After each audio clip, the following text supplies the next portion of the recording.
কারাবন্দী মুসলিম আলেমদের মুক্তির বিষয়ে আপনি দীর্ঘদিন ধরে কাজ করে যাচ্ছেন। এ বিষয়ে আপনার থেকে একটু জানতে চাচ্ছি।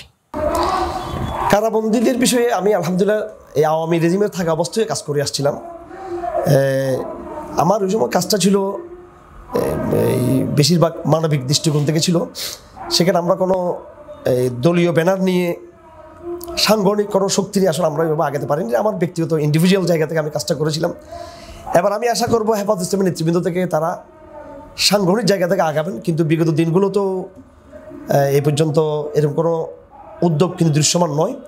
তবে এই হাসিনা রেজিমের পতনের এক সপ্তাহের যদি কারগুজারি আমি আপনাকে বলতে চাই, আলহামদুলিল্লাহ আমরা আমাদের অতীতের কাজের এই মানবিক কাজের ধারাবাহিকতায়, যেহেতু আমাদের সাথে আইন আদালতের সাথে একটা যোগাযোগ রয়েছে, ওইভাবে মামলাগুলো আমরা বোঝার চেষ্টা করি এবং আইনজীবীদের একটা বিশাল একটা অংশ আলহামদুলিল্লাহ তারা আমাদের পরিবারের সদস্য মতো হয়ে গেছে। এই হাসিনা রেজিম বিরোধী আন্দোলনের পর্যায়ে তারা আমাদের বড় একটা সহায়ক শক্তি ছিল।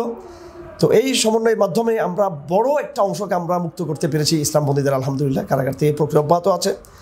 আমি হেফাজত ইসলামের নেতৃবৃন্দকে বলবো, ইসলামপন্থী অন্যান্য সংগঠনগুলোকে বলবো যেন তারা আমাদের সাথে সমন্বয় করেন এবং আরও হাজারো বন্দী রয়ে গেছে আমাদের, তাদের মুক্তির বিষয়টি ত্বরান্বিত করার জন্য যেন আমরা সমৃদ্ধ উদ্যোগ নিই। এটা আমি সকলকে অনুরোধ করবো। ইতিমধ্যে আমরা প্ল্যাটফর্ম ফর জাস্টিস নামে একটা নাম প্রস্তাব করেছি। প্ল্যাটফর্ম ফর জাস্টিস এই নামে আমরা কিউ সেমিনার সিম্পোজিয়াম করে অতীতের এই জুডিশিয়ারি কিলিং, জুডিশিয়ারি নিপীড়ন যেগুলো হয়েছে এগুলোকে সামনে এনে, ভিকটিমদেরকে সামনে এনে এটা নিয়ে আমরা কাজ করতে চাই।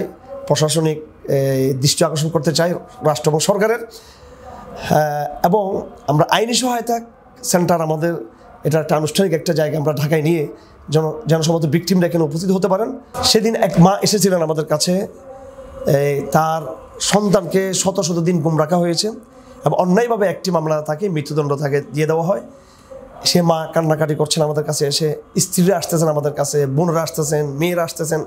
এটা বিশাল একটা ট্র্যাজেডির মধ্যে আমরা যাচ্ছি এই মজলুমদের।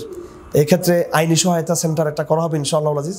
সেখানে হটলাইন দেওয়া হবে, সেখানে নম্বর দেওয়া হবে, 24 আওয়ার্স তারা যোগাযোগ করতে পারেন। ইতিমধ্যে আমরা অনেক ফাইলপত্র নিয়েছি, প্রায় আমার কাছে 200 শতাধিক মামলা কমপক্ষে এখন আমাদের কাছে আসছে। এগুলো আমরা এখন পরিচালনা করতেছি। আপনারা দোয়া করবেন যেন এটা সফল আমরা করতে পারি। বিগত দিনে আমরা জনাব ব্যারিস্টার মোহাম্মদ খোকন সাহেব, বারের সম্মানিত প্রেসিডেন্ট, তিনি সহ আরও সিনিয়র লয়ারদের সাথে আমরা কথা বলেছি এবং আমরা বিজ্ঞ যারা ওলামায়ে কেরাম মুরব্বী রয়েছেন তাদের সাথে কথা বলেছি। বিশেষ করে আমি আমার সংগঠন হেফাজত ইসলামের নেতৃবৃন্দদেরকে বলবো, হীনমন্যতা ত্যাগ করে নির্লিপ্ততা থেকে উঠে এসে আশা করি তারা আমাদের সাথে সহযোগিতা করবেন এবং এই বিষয়টাকে তারা একটা তাদের কারা মুক্তি বন্দীদের এই বিষয়টিকে তারা তাদের প্রায়োরিটি এবং অগ্রাধিকার মনোনীত তারা নেবেন আশা করি।